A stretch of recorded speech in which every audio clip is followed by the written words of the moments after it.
Leader of Opposition Right Honorable Joel Ssenyonyi ensonga ey'obulyanke okubulankanya ssente y'omuwi w'omusolo awamu n'okukozesa obubi office agikwasiza amaanyi. Jjukira nti no ku lunaku olwokubiri ab'ekibiina kya National Unity Platform balinayo olukuŋŋaana era twategeddeko nti emu ku nsonga Robert Kyagulanyi Ssentamu omukulembeze waabwe gye yabakkaatiriza kyekyokuba nti nno beewala ensonga zonna ezirimu obulyake, enguzi awamu n'okukozesa obubi office. Kakati no olunaku olwaleero omwami ono Leader of Opposition Right Honorable Joel Ssenyonyi ayise olukuŋŋaana lwa bannamawulire era n'ategeeza nti waliwo ssente ezaateekebwa ku akawunti ye zaabadde nga tategeera era nga okumala ebbanga eriwalako kati abadde ali mu kuteeka enninga kwabo bekikwatako basobole okuba nti nno bajjako ssente ezo wabula nga ate bamubuzaabuza. Era okusinziira ku Honorable Joel Ssenyonyi agamba nti ensonga eno yasazeewo okulaba nti ye kennyini agyekwatiramu era we yalabye nga bali mu kulwawo okuggyako ssente ezo kwe kuvaayo ye kennyini n'agenda ku akawunti ye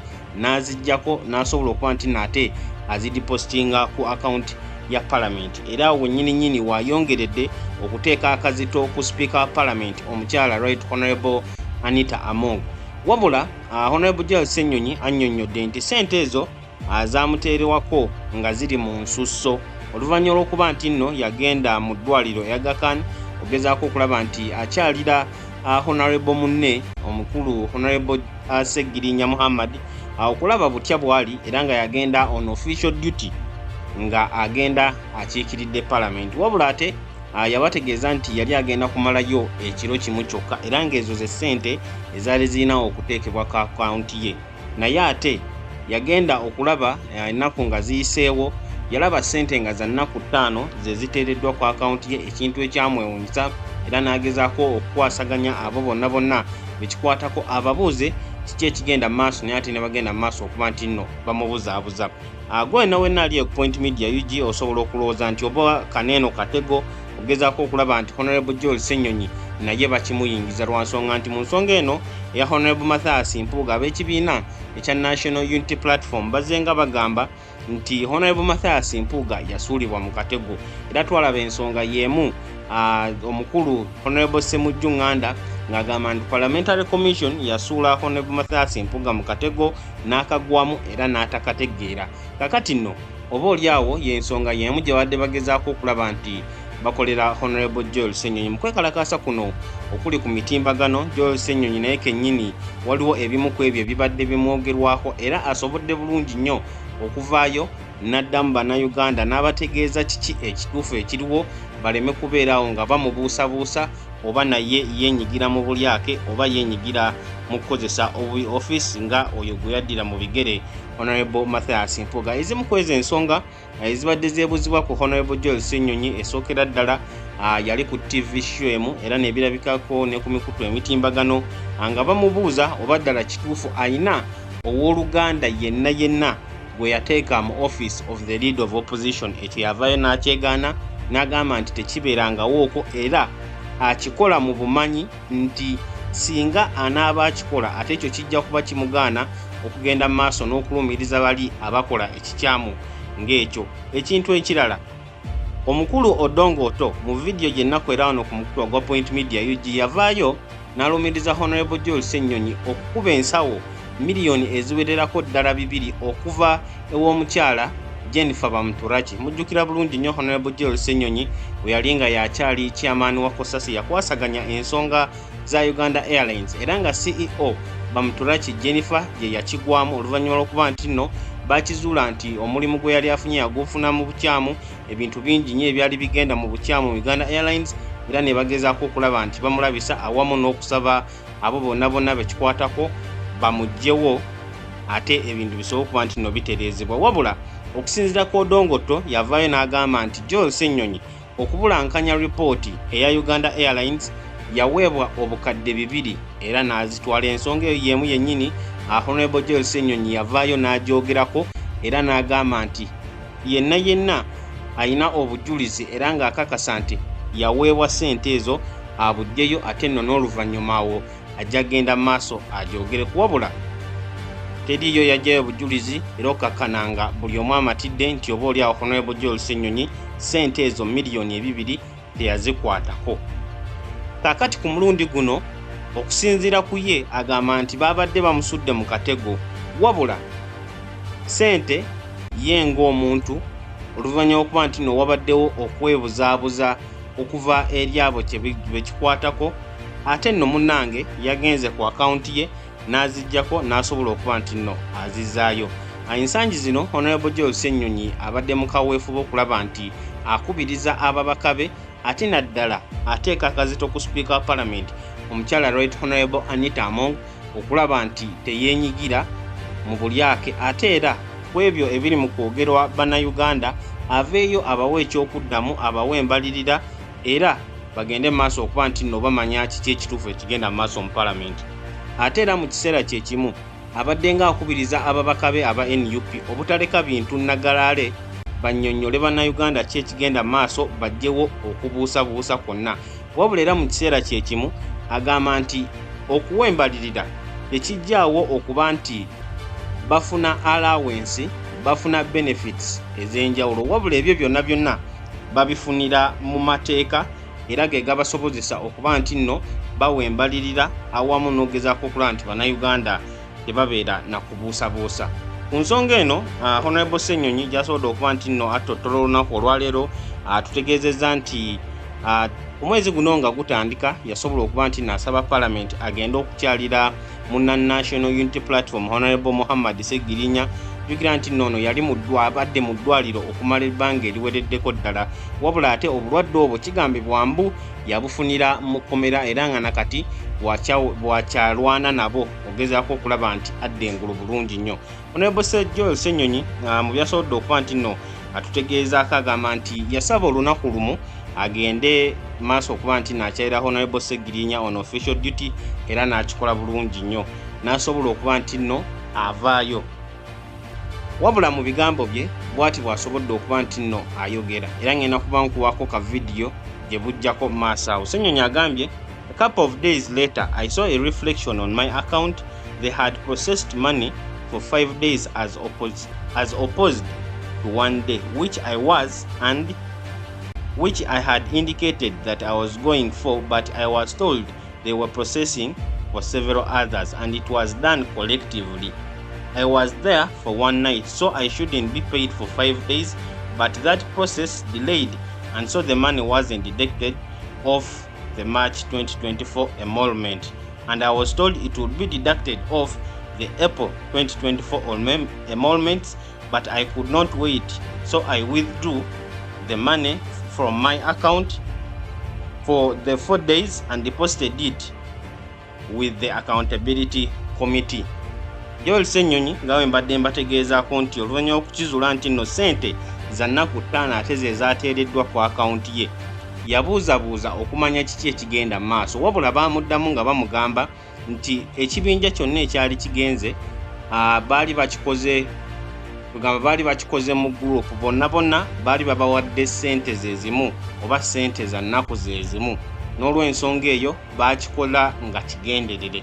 Wabula ye n'abategeeza nti ssente ez'ennaku 4 ng'ate yamazeeyo lunaku lumu era lwe yali aripootinze nga lwatadde mu biwandiiko okugenda mu Aga Khan, yagenda mu maaso n'okuba nti nno azijjayo oluvannyuma lw'okugezaako okumubuzaabuza ne batazijjaako ku ezo zibalina okujjako ku March, ate ne bamugamba mbu bajja kuzijjako mu mwezi ogwa April ogujja, n'agamba nti yabadde tasobola kugumiikiriza era okukakana nga ssente ezo ye kennyini azejjiddeko n'azitwala sayidi eri mu accountability committee ogezaako okulaba nti ekyo nakyo kivaawo. Kansooke mbawo eddoboozi erya Honorable Joel Ssenyonyi ate n'oluvannyuma tulyoke tugenda mu maaso. Because he's on the side which I lead, the opposition side. And I gave indication that I'll go for 1 night. I'll be there for 1 night and return to take care of other responsibilities that I do have. So I did go, came back, gave a report. I interacted with the doctors, gave a report to Parliament about the progress of this member and so on. A couple of days later, I saw a reflection on my account of money. They had processed money for 5 days as opposed to 1 day, for which I was in Nairobi, which I had indicated I'll be going for. But I'm told they were processing for several others, so it was done collectively. I said, okay. But as is normally the case, as we should be accountable as leaders. When you travel, because sometimes it might be you have gone somewhere and then you realize I need to return for some other engagements. You submit your boarding passes. We have an office here at Parliament called the Accountability Office, where those boarding passes are submitted, and so the days tabulated. Any extra days for which you were not where you were meant to be, they are deducted off your emoluments for the following month. And so I did submit all of that because I said, no, I was there for one night, so I should not be paid for 5 days. But that process delayed. And so the money was not deducted off the March emoluments. So I was told it will be deducted off the April emoluments. I said, no, I'm not going to wait for that. So I withdrew money from my account for the 4 days, and I went and deposited that money in the accountability office, and I got a receipt for it. Because I said, I don't want this matter to take longer than it should. Yeah, so if you're waiting to deduct it off my pay of April, I'm not going to wait for that. I don't want people to misuse it. So I withdrew money for the 4 days, and I paid it back to Parliament. That's what we ought to do as accountable leaders. Even though, like I'm saying, I did ask for, I was meant to be there for one night, but in process it can happen. Because there were many other people going for different things still in Nairobi. That's okay. Because like again I've said, sometimes you can go planning to be somewhere for a week, and you realize you have to come back for whatever reason. You account. How? That money ought to be deducted. If it takes long to be deducted as well as the bank gets you take it and pay back that money. That's what we ought to do as accountable leaders. And so that's my urge to the Speaker. Some things she cannot explain, and we have got to have proper accountability, prosecution where need be, and so on. But there are those where, if you were in Kigali, the money that you got for Nairobi, you take it back. Because you couldn't have been in two places at the same time. And then, for Kigali, we shall demand and say, but your per diem is meant to be $990. Why were you paid $4,000 per day? Take back that money also. That's part of being accountable. Oluvannyuma lw'okutegeeza bannamawulire ku nsonga ezo butya ssente bwe zaali ziteereddwa ku ssente ku akawunti ye ezaali zirina okubeeza olunaku olumu ate ne bateekako ennaku 5 ye n'azizzaayo. Awo nno wasinziridde era n'ategeeza nti yawandiikidde IGG, DPP awamu ne Auditor General ng'abasaba okuba nti nno bakolera mu maanyi awamu n'obuyinza obwabaweebwa okukola okunoonyereza ku nsonga ez'ensimbi awamu n'obubulankanya bw'ensimbi mu Palamenti awamu n'ensonga endala zonna ezigenda maaso mu Palamenti. Ssenyonyi agamba nti okugeza Sipiika mu nnaku 146 yafuna bilioni 2 mu milioni 9 mu milioni 6 2.6 billion Ugandan shillings. Naye ng'ate bw'okolamu okubala era bw'obitunuulira byonna